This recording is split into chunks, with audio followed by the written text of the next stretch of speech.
Antonio Conte is known as one of the most brightest and eccentric managers in world football. Known for his free-at-the-back formations and his wild celebrations on the touchline, he's well respected across the footballing community, both as a player and as a manager. Formerly at Chelsea, now at Inter Milan, Conte is in Italy and doing very, very well at Inter Milan, guiding them to a second-place finish and nearly potentially getting them the title in what was a very close race until the final few weeks of Serie A.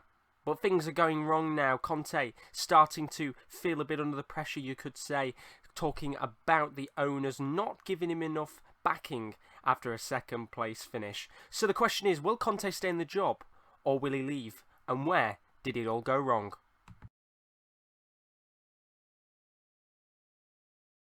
As I record this special on the 3rd of August 2020, Antonio Conte is still the manager of Inter Milan. And if the situation can fully diffuse itself, then we might see the 51-year-old Italian manager still at Inter Milan next season in their Serie A and their Champions League campaign. But after Inter Milan secured second place, according to Gazzetta dello Sport, Conte was said, "There's no recognition of the work I've done, and I found very little protection from the club. None whatsoever. There will be things to discuss with the president, but he's in China right now." For many fans of Inter Milan and football, the news came as quite a shock. Inter Milan this season finished in second place, just 1 point behind Juventus, although their form had fell off towards the end of the season, as the likes of Lazio and Inter Milan themselves tried to have a race for the Scudetto. But Juventus, of course, claimed their 9th Scudetto of the season, and Inter Milan only finished 1 point behind them, courtesy of 2 losses at the end of the season for Juventus. But things for Inter Milan have been much better. It's the first time they've finished in the top 2 since 2010/2011, when their rivals AC Milan finished top by 6 points. And of course, that does mean as well they are in the Champions League once again. This season, currently standing in the Europa League knockout stages, with a single-leg knockout game against Getafe yet to come. One thing that Antonio Conte has had while in charge of Inter Milan is financial backing. Now, as you can see, these are some of the deals that Inter Milan made while in the summer transfer window. This doesn't include the likes of Christian Eriksen or Achraf Hakimi, but of course these are other signings that were made both in January and in the current summer as the club plans for next season. But it does show that Inter Milan actually spent £170 million on transfers across the year, which is a hell of a lot of money. Now, there was one problem that Conte had at Chelsea. He wasn't able to sign the specific players that he wanted, and he hasn't had this issue at Inter Milan at all. One of those players, in fact, he did want to sign was Romelu Lukaku. Of course, he had a pretty tough time at Manchester United. Although he was scoring double figures for the Premier League club, he just wasn't fitting in as well as they would have liked him to. And one of the reasons why Conte wanted to bring him into the club is because, of course, he thought he would fit his system. When we look back at the end of the season, we know that Lukaku absolutely has fit the system and has gone to Italy and done really, really well. It does also show the likes of Alexis Sanchez as well, who've come into the club, have had tough times in their respective leagues and have done so well, and look like, specifically for Alexis Sanchez, of course, that he will be joining the club permanently next season. But he spent £170 million on transfers. This cannot be the problem. And of course, as I said before, they've already started preparing for the next window. Achraf Hakimi, who was at Dortmund on loan from Real Madrid, was having an incredible time in the Bundesliga and has now joined Inter Milan next season. A player who you would certainly expect would fit Conte's free-at-the-back system very, very well. And if he was to pick a right-back who'd fit that system, 9 times out of 10, with the current set of players that are available in the transfer window, Hakimi would fit that system perfectly. Here is the problem as well. With the potential chance that Antonio Conte does leave the club, it now means there is a real issue for transfers. Of course, Inter Milan, they are going to spend big once again. They're in the Champions League next season, and they will absolutely, no doubt this time, want to really take Juventus to the sword all the way until the end of the season to stop them from getting their 10th consecutive Scudetto. But can they do it? That's the question. It's been so hard for clubs across Italy to be able to take on Juventus for a sustained period of time. And if they cannot make transfers, not knowing Conte's future, then how are they supposed to take Juventus to the sword without making more transfers?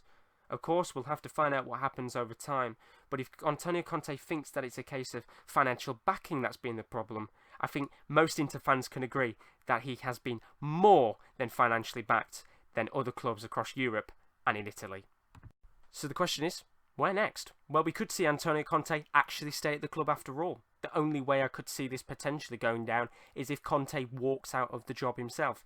Right now, Inter Milan are still paying compensation to their former manager Luciano Spalletti, so paying Conte compensation as well would be a little bit too much considering the financial state of European football and world football right now after COVID-19.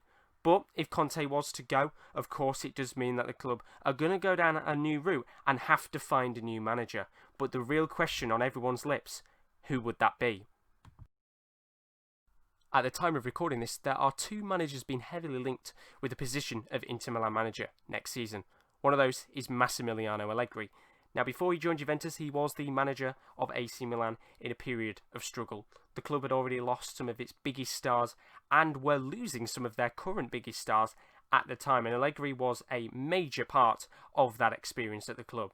Now, not necessarily speaking, he kind of kept them going, got them some pretty decent finishes in his time, but eventually he would go on to be sacked, and he would eventually move to Juventus, where he really started to make his name as a big-named manager. He's taken Juventus to multiple Champions League finals, was part of some of the 9 Scudettos that the club has won in its time, and has really improved his name as a manager, of course, being linked to the likes of Manchester United and Arsenal in previous seasons. Could he be the man with his wealth of experience to take Inter Milan from being one step behind Juventus to one step forward?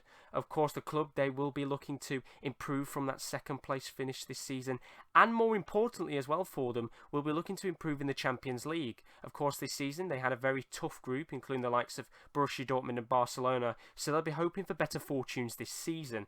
Can Allegri be the man to take them not just further in Italy, but in European football, and maybe even stop Juventus from getting their 10th Scudetto?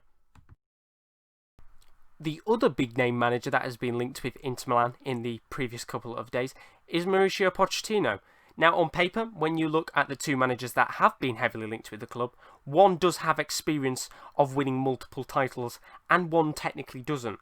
Now, we do know, of course, Mauricio Pochettino for his time at the likes of Espanyol in Spain, Southampton, and, well, more known for his time at Spurs. Of course, he took them to a Champions League final, which they lost against Liverpool. He rebuilt the club and really improved Tottenham's stature as a club in the Premier League, almost winning the title with them at the time when Leicester incredibly won the Premier League. However, since he's left, Mourinho's taken over, they've struggled a little bit, and Pochettino has been out of a job ever since. He's always been linked with big-name clubs, including the likes of Barcelona, who, once again, he is being linked to in real life, and you could say he's technically been waiting for a big move to a massive club. No disrespect to Tottenham, but when you compare a team like Inter Milan and Spurs in size, Inter Milan are a big club, and Tottenham, while they are trying to develop themselves and keep going to improve their status as a club in the Premier League, Inter Milan are looking for somebody to come in and really take them to the next level. Now, Pochettino, he doesn't have the major experience of winning trophies, but could he be the man to redevelop Inter Milan? Technically speaking, it's not a major redevelopment that needs to be done. They've already got some really good world-class players in their side. They just need a couple more players to bolster the squad and take them to the next level. Could Pochettino be the man to do it, or will Allegri be the person to take over elsewhere? You'll have to, of course, find out in a couple of weeks, because maybe none of them take the role and Conte stays. It's a tough time right now, and who knows what will happen at Inter Milan. The next few weeks are going to be so important for Inter Milan. They still have big fixtures to play in the UEFA Europa League and are still heavily the favourites to potentially go on and win the competition itself. Could that be the perfect time for Antonio Conte to bow out of his role with a trophy for the club and a second place finish, giving the opportunity for the likes of Allegri or a Pochettino to come in and really rebuild the club to the next level? Or could we see the board and Conte make amends and go on to the next chapter? Either way, even with the end of the season, next season is going to be tough. They have to close the gap on Juventus, but could Conte be the man, or will it be someone else?